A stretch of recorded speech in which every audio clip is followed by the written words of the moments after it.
Go. Good morning. This is the New York City Board of Standards and Appeals public hearing, executive review session for April 4th, 2016. We'll begin with a special order calendar decision items. Item number 1, 17392BZ, 220 East 86th Street, Manhattan. With this one, I don't see that anything was submitted. Did anybody see anything? No. The last time we had the hearing in March, the applicant stated that they can now move forward with the installation of the fire alarm and sprinkler system, but I don't see any progress information. I'm not sure what's going on, so I don't get why they didn't submit any information. Okay. Continued hearing items. Items number 2, 20262BZ, 950 Allerton Avenue, the Bronx. They requested an adjournment on this. Item number 3, 14292BZ, 473 541 6th Street. Am I calling the other one too together? Yeah. And item number 4, 28913BZ, 473 541 6th Street, Brooklyn. Okay, this is for the Methodist Hospital and reducing their building and coordinating that with their programmatic needs. I found that though I was kind of following along, I didn't see any materials that explain how the proposed changes will comply with their original programmatic needs. So all I could do was compare what I saw on the last submission, but I didn't see, so what happens to those adjacencies, for example? There's a reduction in the floor-to-floor heights. I don't understand why that's okay now.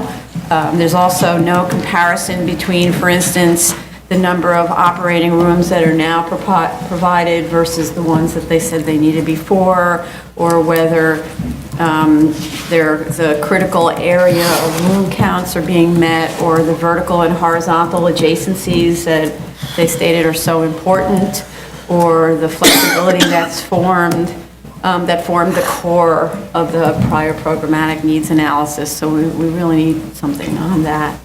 Anybody else? No, that was really sort of my comment too, that if they could give us a more definitive narrative of how this new arrangement satisfies what they needed prior to this. It just seemed that they just simply said, our program hasn't changed, and then here's the new layout. There was a link missing. So for me, I need also to sort of hear that. Anybody else? Okay. Item number 5, 5795A through 5995A, Central Park West, Manhattan. Okay, this is a very difficult case for me personally.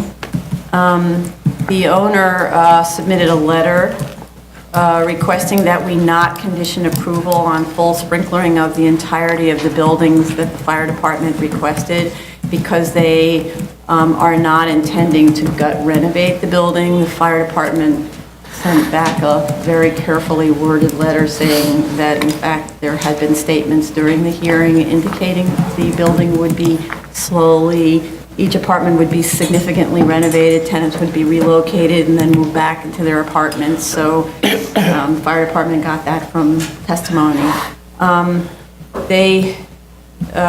In addition, they provided us with what I consider to be a very distressing stacking plan that shows 34 vacant units, with 14 of those vacancies in the 476 building, so that building is practically empty.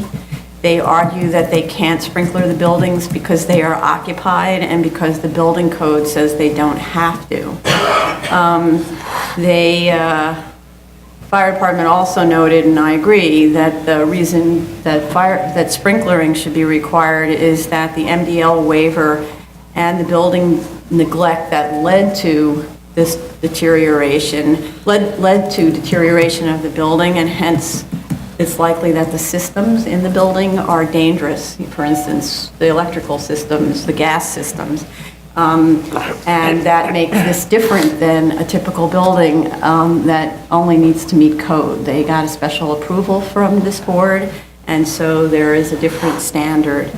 I also note that 7 of the 12 cellar units for which this MDL waiver was granted are also vacant, and 2 are fair market.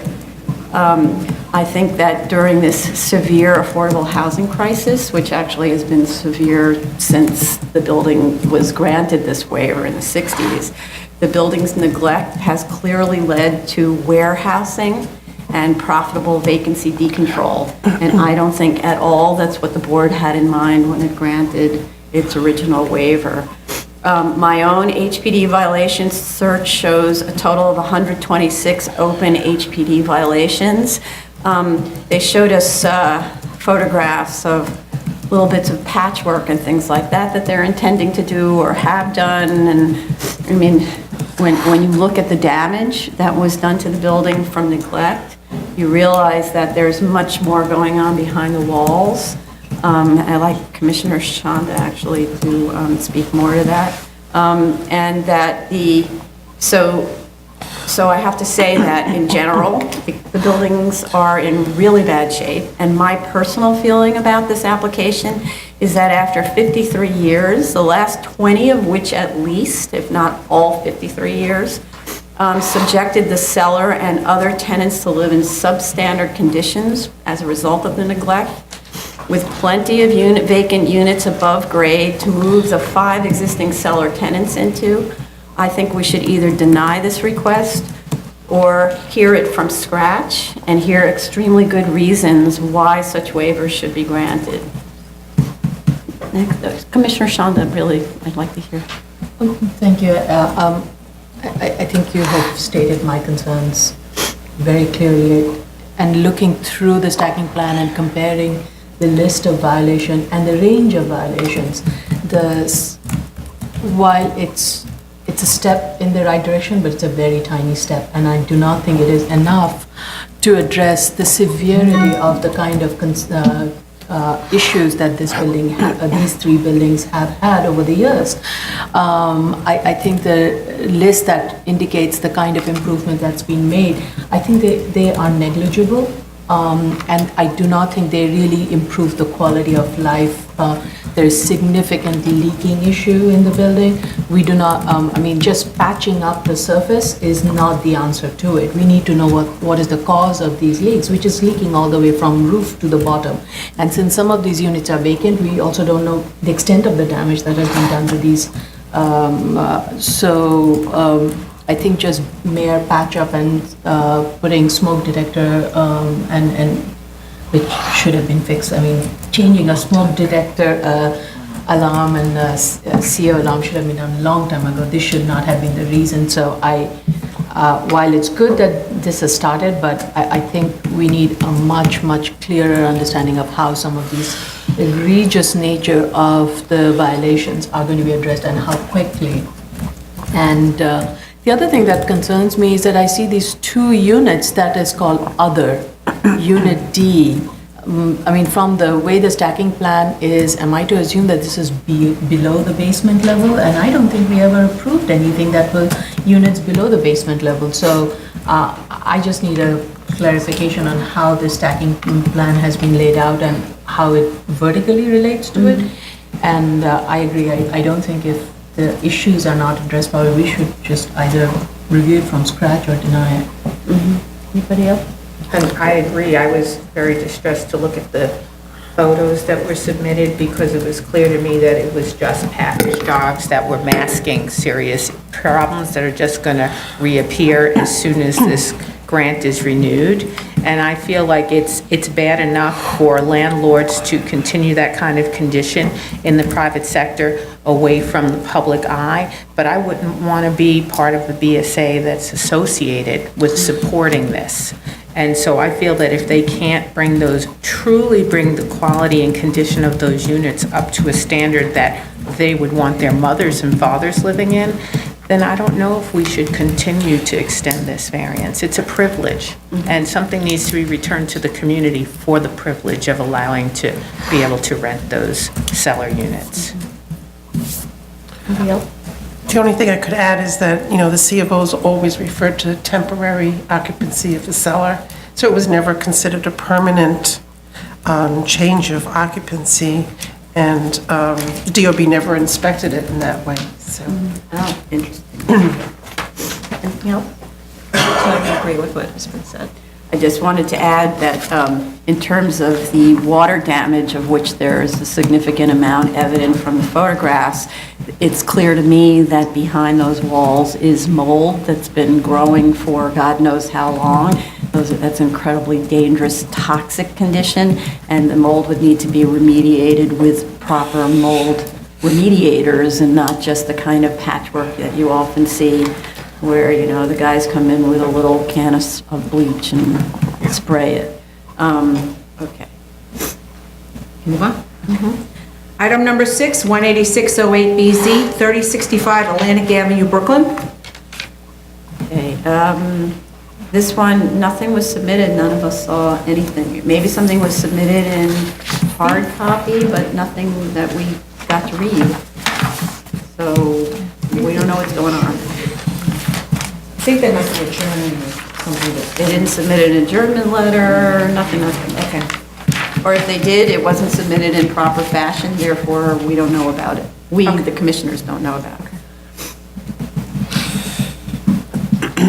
Continued hearing items, item number 7, 35-10BZ, 144 11 77th Avenue, Queens.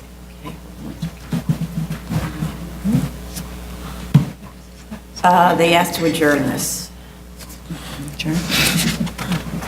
Item number 8, 227-10BZ, 204-12 Northern Boulevard, Queens. Okay, I thought that they were very responsive to our requests. We have a letter also from the community board stating that they are happy that the current operator has been evicted. This is supposed to happen a couple of days ago on March 31st. I'd like to know whether that tenant has actually been evicted, whether that's taken place. We also received today a letter from the Auburndale Improvement Association, and I thought that their recommendations and questions were really relevant, so I'd like to just ask the applicant to respond to them. One is whether the replacement of the gas tanks, which was discussed in the statement of facts, whether that can be made a condition in our resolution. I'd like to know what the procedure and timing is for the replacement of gas tanks and why that can't be done before we vote. That way we know it's taken place as opposed to a condition where it's hard for us to regulate. Then we end up relying on the community to let us know that it hasn't taken place. Or at least that they've gotten the permits and they've actually closed the station, because it takes a while to actually yes, to do the install, work. but Okay, we so can see that they've made significant steps to get it Right. done would be very helpful. okay. Okay, and then another question they asked was whether the above-ground storage waste oil tank can be placed away from adjacent homes, which would mean that it can't be where it's proposed to be located up against the rear property line. So I'd like to understand where else it might be located. It's kind of tricky because intuitively you think the rear property line's good to get it away from the street, but that's the only place that's adjacent to residential. So is there another place to put it? And I think we had asked them to do that the last time, and I sort of was surprised to see that on the plan it still Still in that was in place. that. That's what we meant by relocated. I Exactly. see, yeah, okay. I said had relocated in my notes, but not to where. They also asked whether the convenience store patrons could be limited to users of the gas station. I don't see how that's possible. I don't actually think that the board was considering that. It's just not a, and I actually don't know why that would matter, whether people walk to it or. Actually, if you look at the convenience store itself, because I did go inside it, there's so few things for sale, it's not really going to draw a lot of people.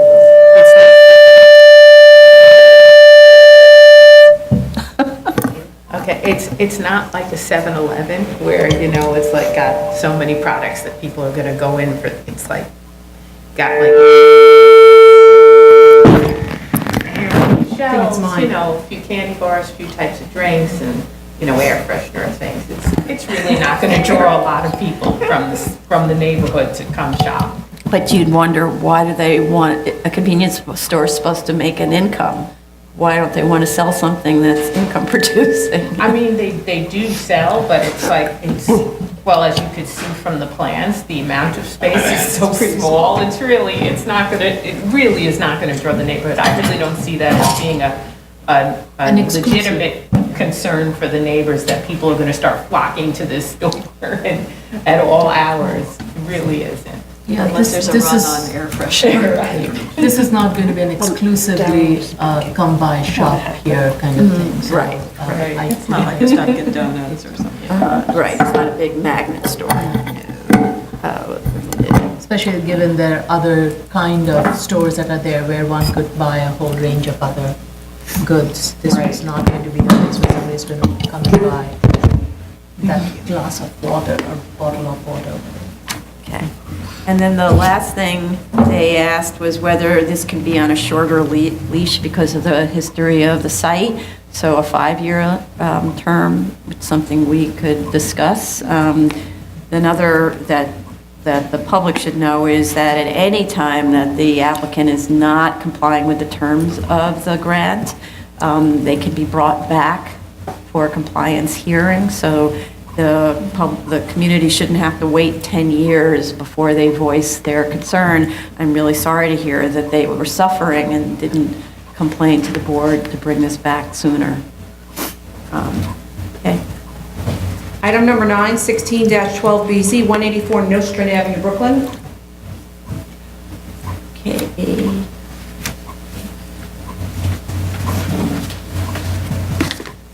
Okay.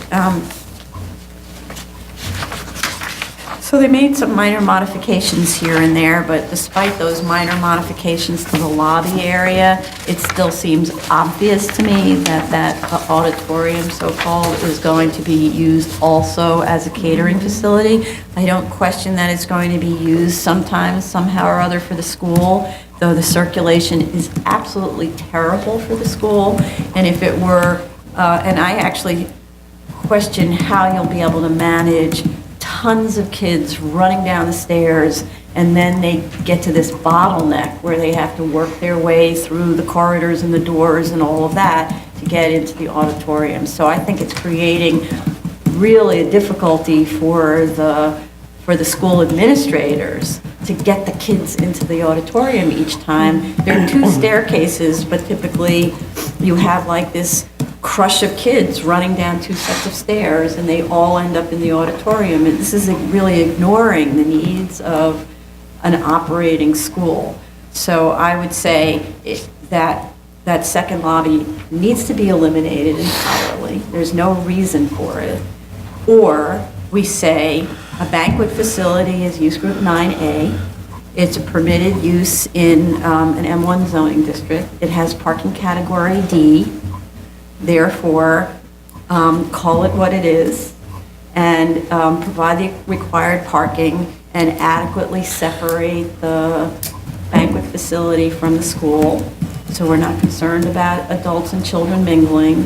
And then, because we had some height concerns, drop the bank, and so then I don't feel bad because the banquet facility becomes a profit-making institution, then you can drop the banquet hall below grade. It'll offset the cost of your subterranean structure, and let's call it a day, because so far you're not convincing me. Anybody else? That does it for me, too. I absolutely agree with you. I just also think, even if we were to go down that road, given the neighborhood character, I don't think a banquet hall is an appropriate use on that. The streets are not wide enough to accommodate that much amount of vehicular traffic. I think that's going to be drawn through a banquet hall. So it would just require a whole different set of traffic analysis Yes. if they were to proceed down that road. Correct. It requires a lot of things, because you're going to have to meet the parking requirements, so that means finding off-site parking, but, you know, that's what it requires if that's the use. Otherwise, make it not the use. And a little statement on the plan isn't enough to stop it from being used as a banquet facility when it so clearly is. I also wanted to add that the statement of fact states this is a 3-story plus a cellar building. This is actually a 4-story building, a basement is a story.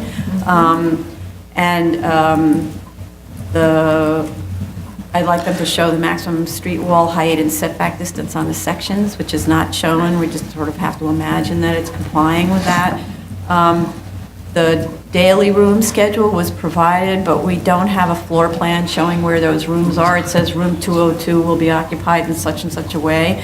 The room schedule also wasn't prepared in a way for us to understand the occupancies. It should be set up as a chart the same way the auditorium's weekly schedule is. So you see every hour of the day. This is a standard that we expect. I note the play roof was eliminated on the second floor. There's also, I would like the environmental consultant to take a look at the scope of that 8-foot parapet at the rooftop play area, the top roof, that it extends adequately around the roof area, because it's only shown in the limited area, and when the consultant recommended an 8-foot high parapet, I wasn't sure where the noise and air quality issues were emanating from, so I don't know if that's enough. There needs to be notes for noise attenuation and a closed window condition and no play condition at the second floor on the plan. So noise attenuation on that entire wall and closed window condition on that entire window wall according to the environmental consultant's recommendations. And then the updated traffic letter of March 15th should have included a diagram showing where the new no standing zone is proposed to be and the location of the rapid transit bus lane, and show how the buses arriving to the school would interact with those conditions. There was just a letter and I couldn't follow what was happening. There is, let's see, the environmental consultant had a list of conditions that need to be responded to. I think mostly I went over those. The environmental consultant explains which windows and walls need to have which level of STC ratings, and so that should be shown on the drawings. And if the applicant needs that, we can point them to the right place. Regarding the technical memo, I think they moved the cogen units to a different roof. But I wanted to know which was the worst case scenario, whether it was on 156 or 170 Sanford. And then prior to now, they needed a sub-slab depressurization system, which I don't think they mentioned in the technical memo. So.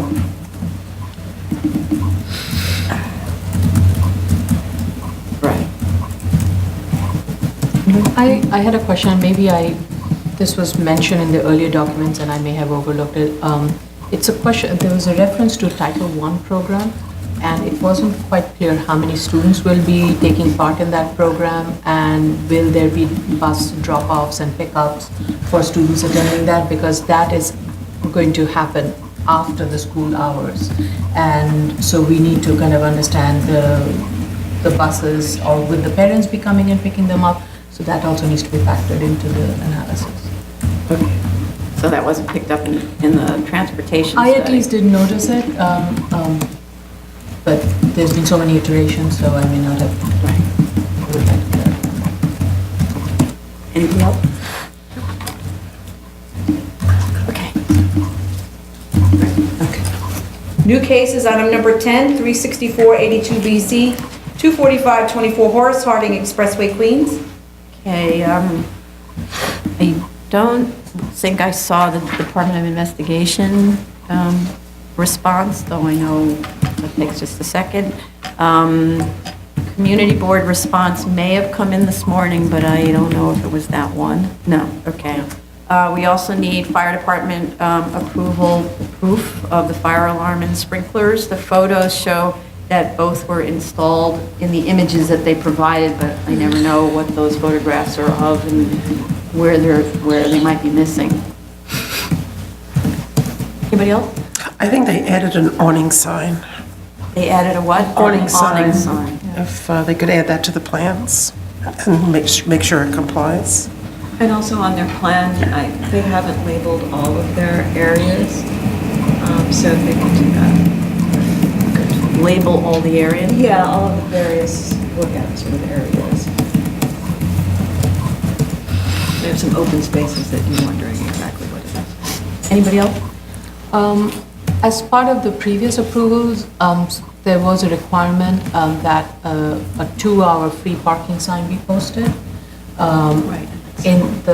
Based on site visit, I did not notice that, and I don't know if that's an issue anymore, and do we need to consider that any longer? So I think a clarification would be helpful.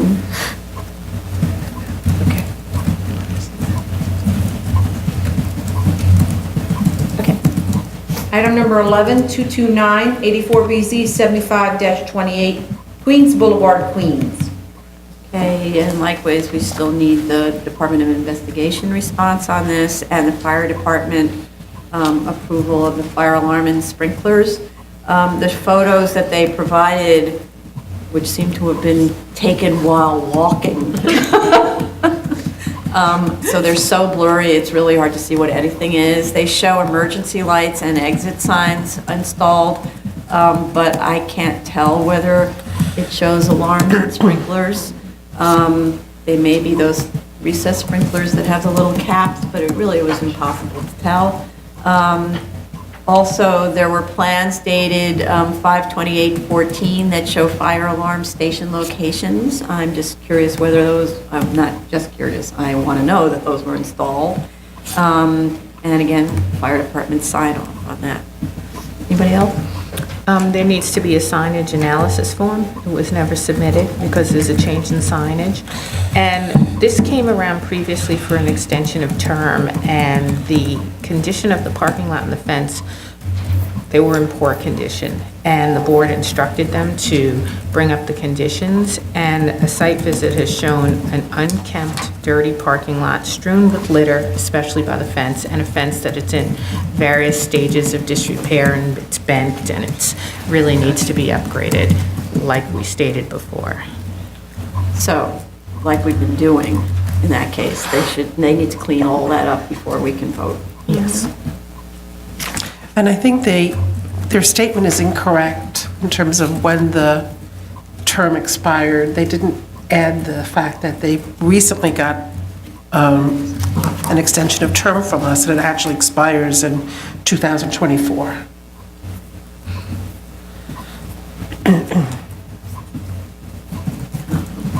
Anyone else? Okay. Appeals calendar, item number 12, decision item 6713A, 945 Seraiki Avenue, the Bronx.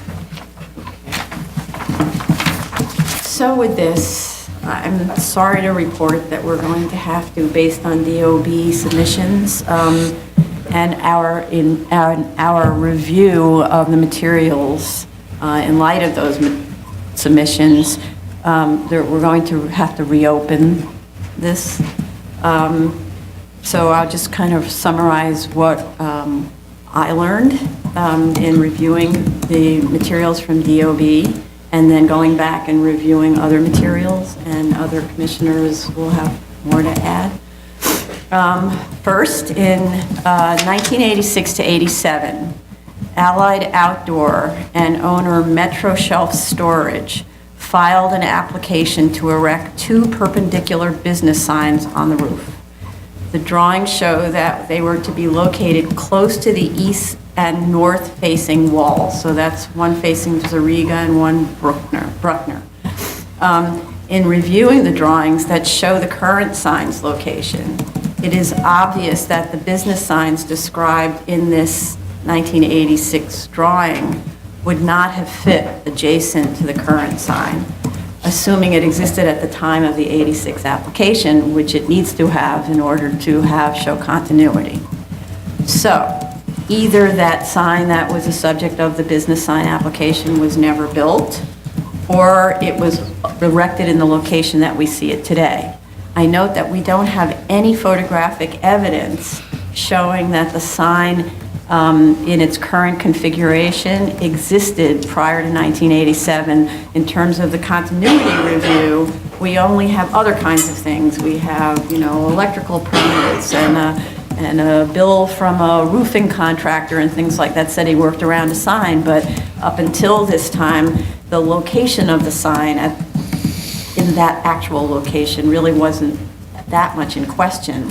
And now, seeing this business sign application, it does make me question, well, what got built where? So we need photographic evidence, which is attainable through different kinds of satellite agencies. There are sources, right? Second, in 1990, there is a work permit application approved and signed off to legalize the face of an existing sign, repaint the existing sign on the existing structure with variable copy Marlboro. A 1,200 square foot roof, and it also says it's a 1,200 square foot roof sign. It's not clear to me why this was a legalization or what the argument made was, so it's sort of taken, it's just words out there, but we see the word legalization in 1990 associated somehow with a Marlboro sign, which we have talked about in prior hearings. However, the timing with the 1987 business sign, approved in 87 and signed off in 1990, is strangely coincidental with this legalization. Third, in March 1st, 1988, Metro Self-Storage and Allied Outdoor entered into a lease with a rider saying that Allied shall erect a two-faced advertising sign structure, one sign facing westerly in the direction of Bruckner Boulevard and the other facing northerly in the direction of Zariga Avenue. The westerly sign facing Bruckner to measure 20 by 60 plus extensions, and the northerly sign facing Zariga to measure 20 by 24. This description matches the 20 by 60 dimension that's shown on the DOB filing drawing for the business sign. There's one drawing that actually dimensions this large sign. The other isn't dimensioned. The other part of that application isn't dimensioned. The lease goes on to say, the said signs are to be utilized as business signs, and the northerly sign facing Zariga is to be available only for advertising copy of lessor, that's Metro Self-Storage, or McDonald's. So it's not clear to me whether that word advertising and business are terms of art we associate with the zoning resolution, or whether they're kind of loosely used. Fourth, and this is kind of critical, also on March 1st, 1988, so the same date as that as the sign lease, Metro Self-Storage and Philip Morris entered into a space rental agreement for a term of 8 years from the date of commencement of a certain roof and walls lease agreement entered into simultaneous with the execution herewith between landlord Metro Self-Storage and Allied Outdoor, which is the sign lease I just described. The rental agreement states that tenant Philip Morris will rent rooms 105 and 107, approximately 1,585 square feet on the ground floor. It further states that the tenant has the right to terminate the lease in the event that tenant may not utilize any sign erected on the roof of the premises for advertising of products manufactured by tenant Philip Morris, whether by legislation or governmental order. As we know, Marlboro cigarettes are a product manufactured by Philip Morris. So without getting into my own personal experiences with signs, I read from a CPC report in 2000 which promulgated the regulations for M-District signage regulations. It says, during the public hearing for that CPC rezoning or text change, the speaker stated there is a need to better distinguish accessory signs from advertising signs. He noted that tenants with approximately 1,000 square feet of indoor space in the company's buildings of 150,000 square feet have installed advertising on the building exteriors, and that in his view, such signs should be treated as bona fide accessory signs. It also said the industry itself acknowledges that illegality is widespread, and a trade association that appeared before the commission recognized that its own members unquestionably employed what it euphemistically described as creative methods to obtain building permits for arterial signs.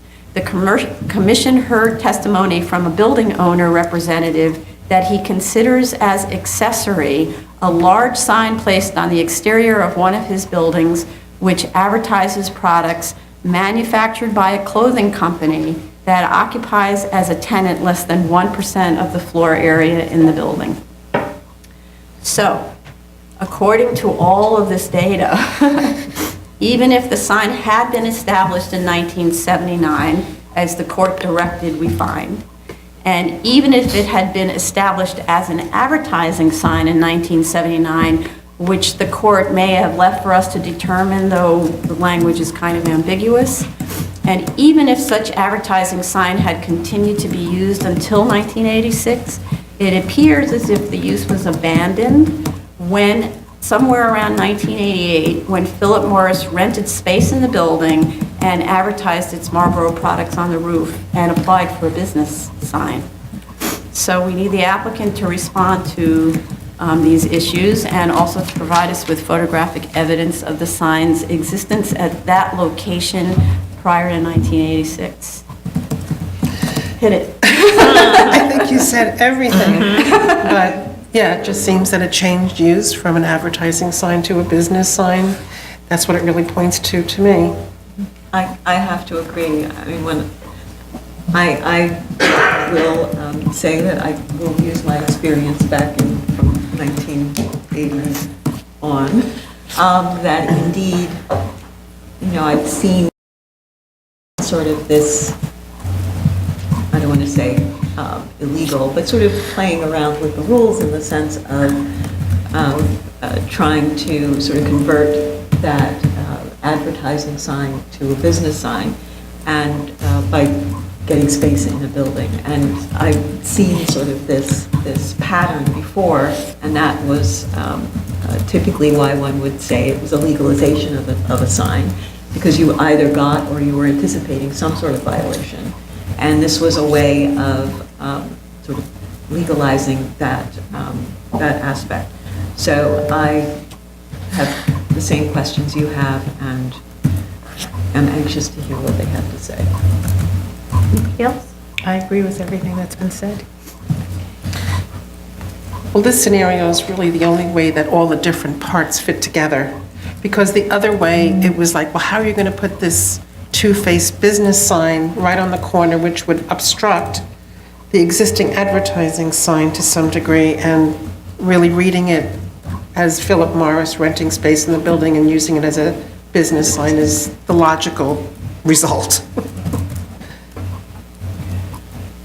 And we've never seen any photos with any additional signs beside that one two-faced sign. So. Right.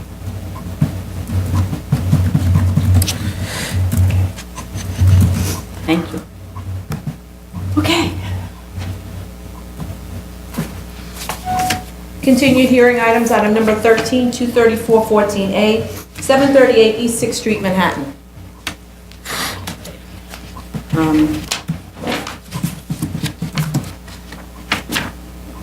So the latest submission on this includes a letter from a plumber who in March inspected the building and counted 20 buzzers and 20 gas meters.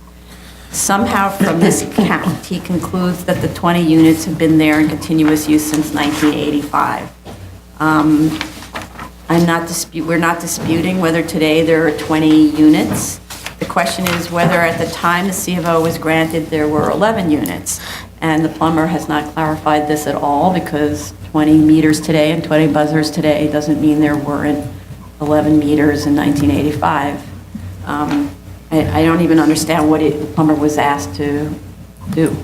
The appellant now argues, so taking a different tact, that the prior owner committed fraud against DOB and DHCR by filing plans, actually making openings between the apartments, never removing the kitchens as shown on the approved plans, and somehow persuading DOB to sign off on the application for the 11 units with or without an inspection, because they argue there was no inspection, DOB shows there was an inspection, with the express purpose of deregulating the building by showing DHCR that there's this new C of O for 11 units.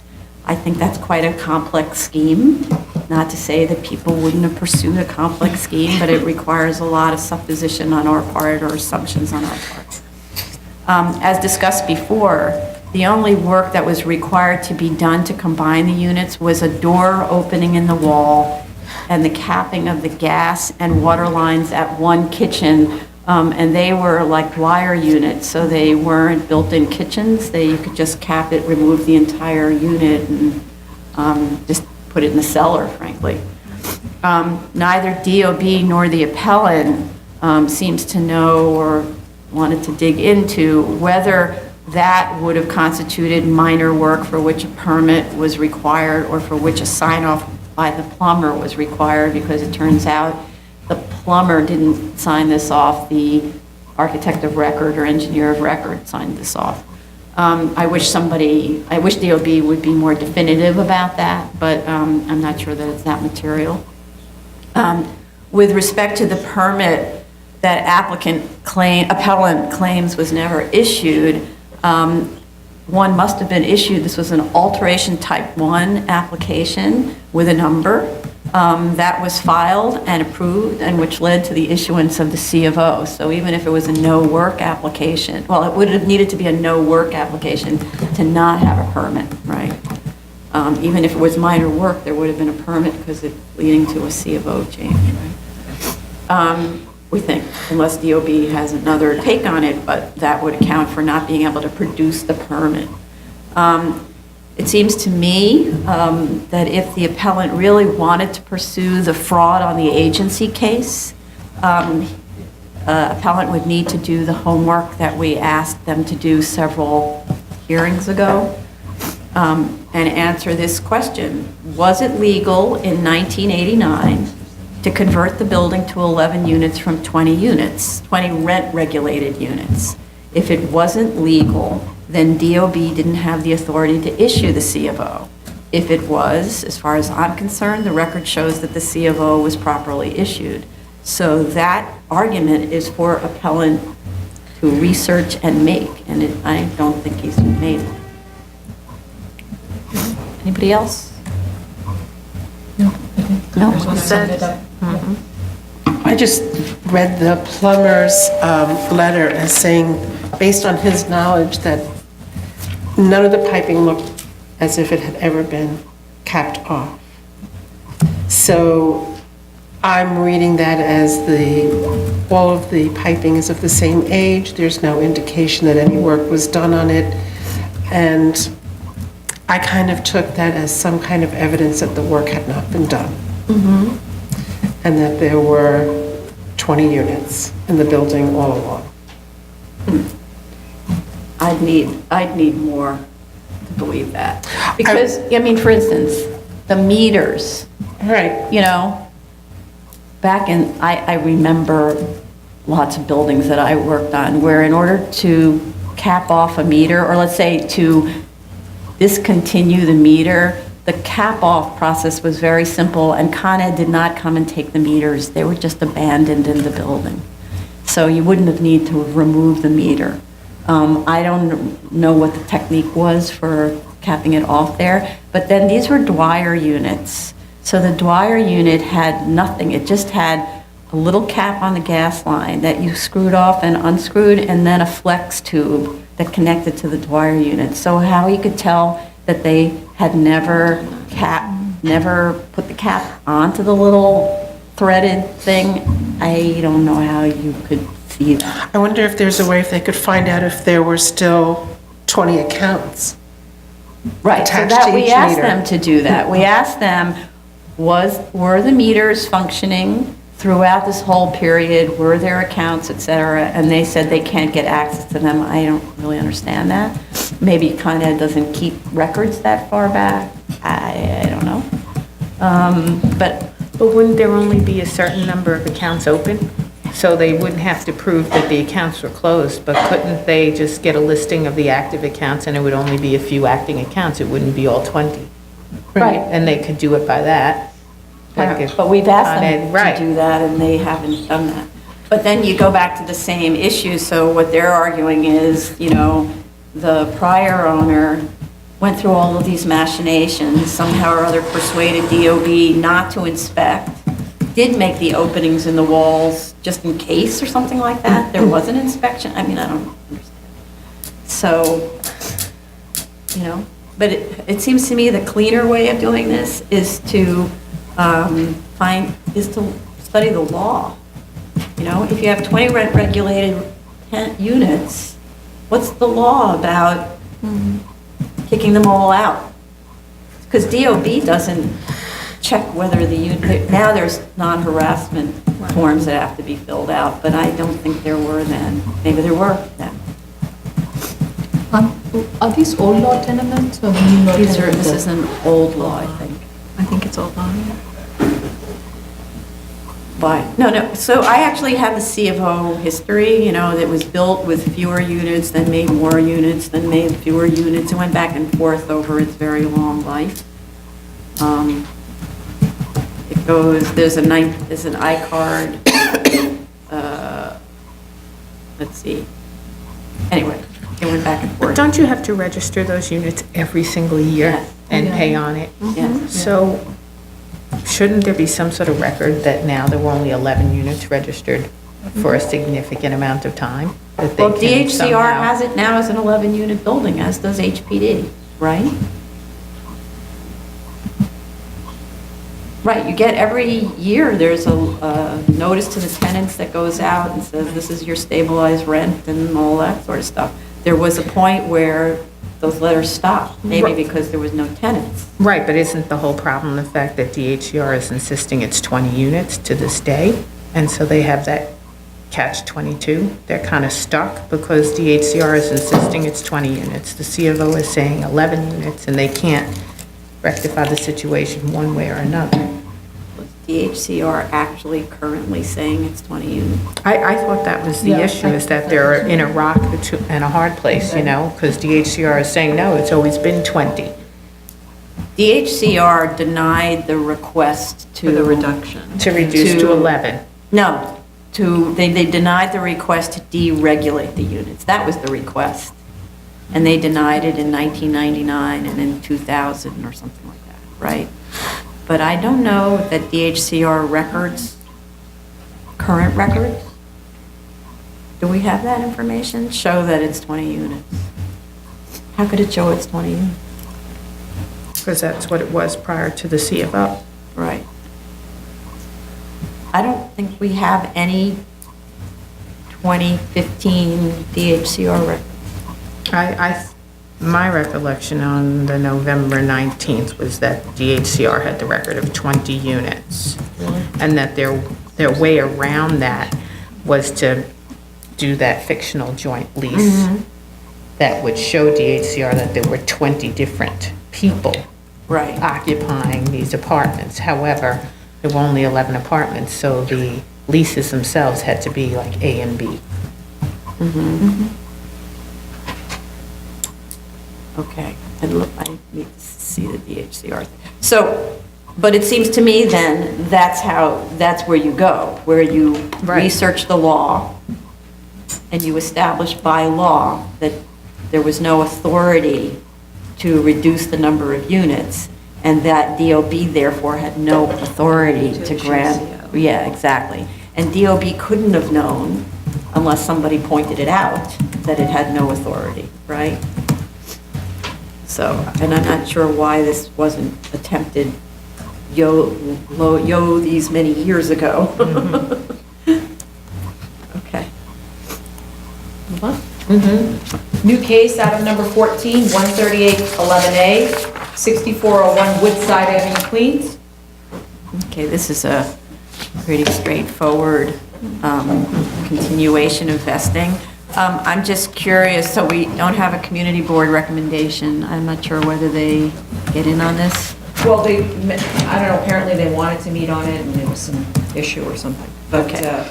our rules don't require them to be re-notified, but they apparently had some meeting.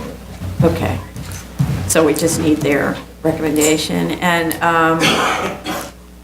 I'm just curious that based on the photos and everything else, looks like it was finished in 2013 in May, so what's going on? Yeah, exactly. There was a recent submission on Friday, did you see it? Yeah, that Yeah. stated they were having trouble with the sewer connection. It took them 3 years to get. Oh, I didn't see that. To sign off on their sewer stuff. Okay, why does it take 3 years? Unfortunate that it took them 2 years to get all the clearance from DEP, and they believe that they have all the necessary approvals. Wow, it's crazy. That's a significant long delay. Okay. Okay, anything else? All right. Zoning calendar, continued hearing items, item number 15, 5715 BZ, 482 Logan Street, Brooklyn. Okay. So we asked the applicant to file a ZRD1 with DOB to obtain DOB's opinion on whether a second parking space is permitted in the driveway in front of the proposed building, and whether such an area can be a side lot ribbon, as defined in the zoning resolution, kind of strangely. Especially if beyond the driveway, the ribbon is occupied by the house itself. That was the specific question to present, right? DOB's response was to deny the ZRD1 on the grounds that it didn't comply with planting requirements for the front yard. Somehow, the applicant construes that as a confirmation that the side lot ribbon that's occupied by a house is okay, when that question was actually never asked. So I noticed how the ZRD1 was phrased, where it cites a section in the zoning resolution and then quotes that section. So you can read carefully along, going from one section to the next. But the last line in the question is side lot ribbon, and then it doesn't provide either the definition of side lot ribbon or specifically ask the question about the side lot ribbon. So the commissioner probably was confused about the question, but did realize there was a planting problem and answered in a different way. So far, I don't think the side lot ribbon question's been clarified, and now that issue has been removed from the objection sheet. So anyway, the question should have been specifically whether section 25-621B permits what is proposed. The applicant also cited to the wrong paragraph H with respect to permitted obstructions in open space. That one refers to an enclosed parking area. The correct one to refer to is open parking area E, and the calculations are different, so they need to be redone. There's now a 2-foot side yard. That was something we discussed about having illegal light and air. And the parking pad has been moved further to abut that side lot line and the line with the curb cut. Now I have no idea how a car gets into the garage, because it drives up that way and then has to do this interesting, I'm not sure, a Dymaxion car wouldn't even get you there. It would certainly have to drive on the required planting area. So question, why can't the entire plan, as Commissioner Hinkson suggested, just be flipped? Literally, you just flip it. Then you'd have the legal light and air bedroom on the same side as the drive of the adjoining property. Maybe that would help. The only thing is that from a firefighting perspective, I always prefer that there's a little bit of side yard as opposed to none. That would make it a 0 lot line on the other side. But anyway, That's one question. And then I'd like them to provide side elevations and a longitudinal section, which were not provided. And the layout of the first floor unit, I think, is really impractical. It's sort of like living in a corridor. I think it would be better if the first and second floors were the duplex and the top floor were the simplex. But I note that the objections were revised. Now it's for the minimum lot size, and also for the 8-foot side yard requirement. But now we have the parking in the front no longer a part of the objection. Anybody else? I think they've undercounted their planting area. The way I read it, if you've got a lot that's between 20 to 34 feet, you've got an area that's 90 square feet and not 75 square feet. Also, I think they need to not only recalculate that, but then figure out how they can actually fit that in, given that some of that's probably going to be taken up by the parking area, and explain whether or not the stairs are the permitted obstruction over that planted area. So I think they miscalculated. They need more planting area. You're right. I think it's because the width of this property is 20 feet, so it's a 25% open space requirement applies. So based on the calculations they have provided, it seems they would meet the requirement, but then again, the way the cars are going to go, in reality, it's not going to be an Because you can't open have the space. planting underneath the cars. Right. I had a question, and I think the Chair, you had talked about flipping it. I think this is probably going to be an owner-occupied unit with a rental space, and so the rental unit will be on the ground floor, and the owner-occupied will be on. That's kind of what I'm guessing, and that's probably why it's duplex with the simplex downstairs. My concern is with the front yard, the open space. The front yard has to be 15 feet open to the sky. However, the first floor, there's that, there's a balcony. 18 feet. Sorry, 18 feet, you're right, thank you. It's 18 feet. The first floor balcony extends into that 18 feet, and the second floor apartment actually overhangs over that walkway. So the second floor is into that 18 foot, and I don't think that is permitted. That needs to set back. Right, it would start from the second floor up. You can Right. do that, but from the first floor down. No, right.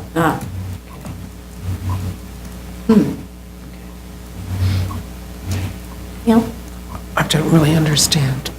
I don't think they have to maintain the 18 feet at the second floor, if that's what you're saying. No, it's an You have to maintain at least the 15 feet, which I think they do. I thought they have to maintain 18 feet all the way. So I to the think, front yard. well, one way it's a front yard, the other way it's to allow for the parking pad, which is why you always get that extra 3 feet. So maybe it's, I don't know, maybe it's 15 feet that has to be open to the sky, but the 18, we've seen that a little bit. We've seen that where- 18 feet on the first floor where the car is, and then the regular front yard above It's that. 15 feet and that's Right, permitted. and then the balcony might be a permitted But above- obstruction. above the first floor. Yeah, I So they may have to adjust their design of it. well, they should just check all that. Right. Okay. Good. Item number 16, 6415BZ, 39 Clarkson Street, Manhattan. They're requesting an adjournment.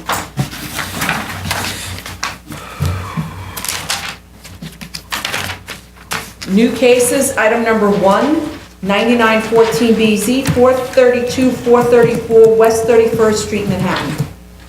Okay, we're missing the community board recommendation, but I think they just didn't have a chance to meet yet, or will this week, something like that.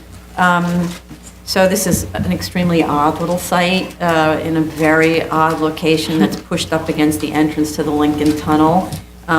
There wasn't actually a lot of information on why the site's unique, but if you know the area, you can see that the site is really strange. The Hudson Yards rezoning did land this little site with an enormous amount of floor area to play with that can't be used because of the lot coverage and street wall height restrictions. The proposed 23-story building will be dwarfed, I think, by the huge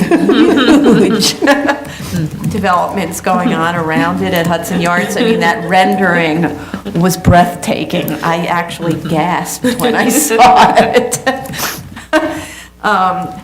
I guess until you see it in that kind of angle, you don't realize what's going to happen. And it's also because everything's under construction and hasn't reached its full height, so, but anyway. And in terms of its immediate neighborhood, I think the height is aligned height-wise with the buildings that are on the same exact block. What I now call the buildings of yesteryear, because they're just so minuscule by comparison to those gigantic things. I do have a couple of questions. If there are two cellars, I'd like to know why there's a mechanical room on the second floor. This isn't in a floodplain, is it? No, too far. And what's going on in the cellars? Why do they have these two cellars? Also, I just wanted to clarify that the elevations are in NAVD 88 because it doesn't say. I'd like more detail on the treatment of the elevations on the plan, so the renderings tell you a lot about the building, but the plans are what we submit to DOB and become part of our permanent record, so they should be detailed. Also, I'd like to know what's happening at the little empty space to the immediate east of the site, in part because I see that side of the proposed building is completely blank, and if that little area to the east of the site belongs to the adjacent building, and I think it might be used as an entrance to parking, then maybe there's a way to treat and not treat as blank that side of the building. With respect to the financials, I think that the land sales did this very odd thing. This is an extremely odd site adjacent to the entrance to the Lincoln Tunnel on a very strange block. And there were little to no discounts for location, which seems so obvious. And in only one case was a 5% discount, which I think should have been much more than that. We've seen on these kinds of submissions as much as 15% discounts on location. I would think this one, compared to all of the other sites, would be more like a 15% deduction. The 11th Avenue site that was provided, for instance, would have sweeping views of the river, whereas this one has sweeping views of the Lincoln Tunnel. And it seems to me that would also apply to room rates. I mean, despite the fact that this is in a neighborhood where I guess hotels will be needed and there's a limit, I don't know what the surroundings are, but this wouldn't be my first choice in terms of a hotel room, so it seems like the room rates might also be affected. Given the site location also, this is in terms of environmental, penetration has to be closed window condition with mechanical ventilation and a very high STC rating. There are a lot of environmental issues. I'm just going to go through them generally, and the applicant should speak directly with Tracy Benke about the details. There are traffic issues considering the noise section and the number of peak hour vehicle trips. Those should be looked at. There's a hazardous materials issue and issues that are missing from the EAS with respect to noise and air quality. The vents from the Lincoln Tunnel obviously play a part in air quality. The Hudson Yards rezoning EIS noise analysis. We show how this project will meet the requirements for acceptable interior noise levels. That goes back to the STC rating for the exterior walls. There's modifications needed for the shadows, urban design, and appendix. This is just general comments about the EAS. Anybody else? I have financial questions. My questions center around the hotel income analysis. The assumptions that were put forth for 2017 occupancy rate and average daily rate and 2019, which is the stabilized year occupancy rate and average daily rate, were at 76% and 85%. I'm actually distracting myself from the noise. It's based on two reports that were given to us. A more general PricewaterhouseCoopers report concerning the Midtown South occupancy and average daily rate, and a more specific Smith Travel Research report that's based on similar types of hotels in the same general area. The information given in the PricewaterhouseCoopers report is based on the lowest quarter of any given year, which is the first quarter of that year, which includes January, which is actually dragging down the averages. And so that it's showing very low average occupancy and also a low average daily rate. The more specific Smith Travel Research report is based on, it's actually showing 3 different years, or 2 different years, and then a portion of 2015, which only goes through April 2015, which is also one of the slowest times of year. If you look at the entire year for the Smith Travel Research report, which is specific in that it's a comparative report showing other similar hotels in that area and how they perform, the occupancy rates and the average daily rates are actually quite a bit higher. They're coming in at 94, 93, 88%. And so there's no growth built into his assumptions for 2017 and 2019. There's actually a decrease in the amount of growth in those areas. And for that, the applicant is stating that historically, or if you're looking at a trend, there's going to be more and more hotels coming into service in this general area, and so therefore the occupancy rates are going to suffer. However, that's been the argument for the past 3 years as to why the occupancy rate should remain in the low 80s. And as we can see from the Smith Travel Research report, that hasn't been borne out in actuality, because the year-end occupancy rates, or the total year occupancy rates, have actually been in the mid-90s. So I really would like the applicant to walk us through how he arrived at those low numbers of occupancy in 2017 of 76%, and then in 2019 of 85%, where it seems like that's already been surpassed. Okay. Thank you. Anybody else? With regards to the question of mechanical space on the second floor, I thought that was a reasonable location, just because given its proximity to the Lincoln Tunnel, you probably don't want units or anything facing that frontage, so it's trying to separate the habitable space as far away as possible from the Lincoln Tunnel, and maybe that's why the mechanical spaces are being placed on the second floor and not in the cellar and basement. But then you could like make the lobby higher. There are other ways of doing it. There are other ways of doing it. I agree. I had a question with regards to the as of right, in that I think the as of right assumed a mixed height, base height, which resulted in 130 or 30 feet or so, whereas the zoning does allow maximum base height of 150 feet.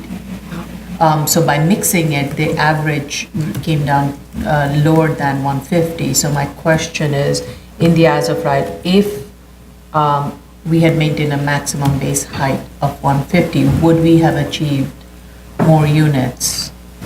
And could the building height be lowered by a little bit? It wouldn't have been lowered significantly, but it may have gained additional units, more than 199. I just wanted a clarification of that. Okay. And same thing goes to that floor, the transition floor, the 13th floor, which really becomes the floor where you're changing stair from one side to the other.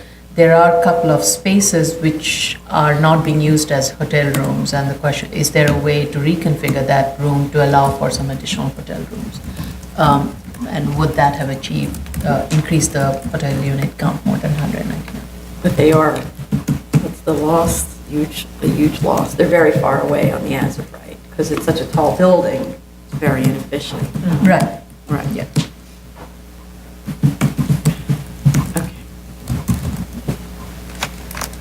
Okay. Item number 2, 18915 DC, 7311 3rd Avenue, Brooklyn. Okay, this is a tiny little addition to an existing commercial floor. And although it looks okay to me based on the photographs, I think it would be useful to have a site plan, which is really too small to read currently, that includes the heights and dimensions of the structures located in the rear yards of the adjoining properties, and to indicate how far away they are from the subject. What I can't really tell is there's one multiple dwelling that looks onto this yard, and whether this extension has any impact on that. These are very messy rear yards based on the photograph, and there's concrete block walls and things Right. like that, but I just can't tell how the proposal and all of those messy things that are adjacent interact. That was very unclear. The drawings are extremely unclear with respect to that. And maybe also what type of uses are in those rear yards? Yeah. Because there's like a restaurant next door, and I'm wondering if that's sort of is bled into the rear yard as well, and it would be helpful to kind of understand what's not only physically happening, but what, the uses are in those areas. They addressed the FAR increase of less than 10%, but they didn't address the lot coverage increase, which is also supposed to be capped at 10%. Oh, but it's not lot coverage on the first floor. Oh, The okay. commercial is a permitted obstruction. Okay. Which, by the way, it's good that you bring that up because they didn't mention that anywhere in the statement of facts. I found sort of a reference to that in the zoning calculations, but they should have made clear that this is a permitted obstruction and therefore, and cite to the section that allows it. Right. That definitely would have made it clearer. Yeah, I spent a lot of time verifying that, thinking, maybe the special district has a special rule about permitted obstructions, all that stuff. I had a question about the egress for the residential tenants at the rear. And previously, they had a fire escape down to the rear yard, and they had this very large rear yard. Now, they're going to be going down to a one-story enlargement into a very tiny rear yard, which is surrounded by razor wire and fence. And I thought maybe the fire department could look at it. They don't have a fire ladder to the roof from the rear. I thought maybe that might be one thing, or if they could have egress from the rear. I just was concerned whether or not the fire department was comfortable and if it met code. Right, okay. But I do think the fences surrounding this site in the rear should all be changed. Yes. And the razor wire removed.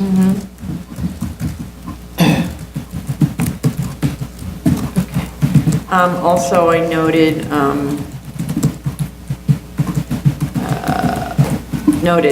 for one, that the rear yard obstruction, if there had been less floor area in this building, you would have been allowed to build all the way out to the rear lot line as of right. Yeah. So if this building had been, say, one floor shorter, they could have done that as of right because it's in a commercial district. And also, I note that there are 3 boiler violations that need to be addressed. That's not a hazardous condition, it's just that it wasn't mentioned in the statement of facts, and normally we get some kind of report on violations, and they didn't give us any. I just wanted, even though it's a permitted obstruction in the rear yard, a commercial expansion, it's just the nature of use that would be, will there be vents? I'm assuming there will be vents on the roof, and the residential units are on the second floor, and just the location of the vents from them, just to ensure that the cooking Yes. smell is not permeating into someone's residential unit. You have to be 2.5 feet below They have the to. sill, right? Okay. So I think that they've met that, but it's a fair question that if they indeed do have a vent, Okay. which they probably would, they would have to direct it away Away. from. Right. But also, sometimes, I never really know the difference, but sometimes when there are restaurants, you need to bring the chimney all the way up to 4 feet above the roof line. I just don't know which type of venting requires that. Sometimes you see these amazing things where there'll be one vent traveling 40 stories along one building just to get higher than that roof. Okay. Okay. Next one. Item number 3, 22515 BC, 8609 Roosevelt Avenue, Queens. Okay, we need a community board recommendation on this. I know this is an extremely messed up site, and there was no mention of that in any of the application materials. There's a stop work order on this property in part for working in spite of the stop work order. The site was inspected as recently as a few days ago, 3/28.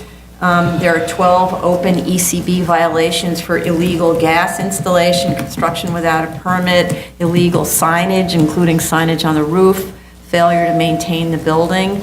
I do see that applications were filed in February and March of this year to begin corrections, but the violations and the stop work remain open. This needs to be cleared up for us to consider the PCE. It seems as if it's related to the PCE because the PCE occupies a significant portion of the site. So this is the kind of thing where if it's the landlord's doing, then the landlord's motivated because their tenant can't function without clearing this up. According to Facebook, they're going to be opening in mid-May, so they haven't opened yet. We need information about the sprinklers and fire alarm systems, add a note on the plans that says the PCE will be sprinklered throughout. It doesn't actually say anything about sprinklers. I'd like to know what the adjacent uses in the cellar and ground floor are, since the PCE has approximately a third of the floor space. Anybody else? And I'd also like to know whether the entire building their signage is compliant. So Doesn't sound like it. that would be helpful, yeah, I have suspicions. Also, what is the rear exiting condition? I know they were doing part of their stop work order, or the building stop work order, had to do with some work I think they were doing at the rear, so I'd like to know what that actually was, how one exits. I had some question. According to the statement, it seems this is a 24-hour operation. I just wasn't sure. We've really never seen a 24/7 gym. And this Yeah, is- we do actually. We have a lot of them. Okay. Yeah, that's. Yeah. Well, then my question is the number of shifts and the number of staff. I just think the proportions seem not enough to cover the whole, it's like 13 to 15 staff. Will that be adequate for all the number of shifts? And that's not clear to me. Then in the plan, there is a reference to something that says hydromassage. I don't know what a hydromassage is. And my concern is really the proximity of it. It's very close to all the other exercise equipments, and if hydro is related to water, somebody will be traipsing through the exercise room, wet floor, and I'm not sure that's really, from a safety point of view, want to keep that far away from any of these exercise places. So those are just my questions, and then they said instructors will be available. Will it be group instruction or individual instruction? I just kind of wanted to know that. So you want operation? Yeah. Yeah.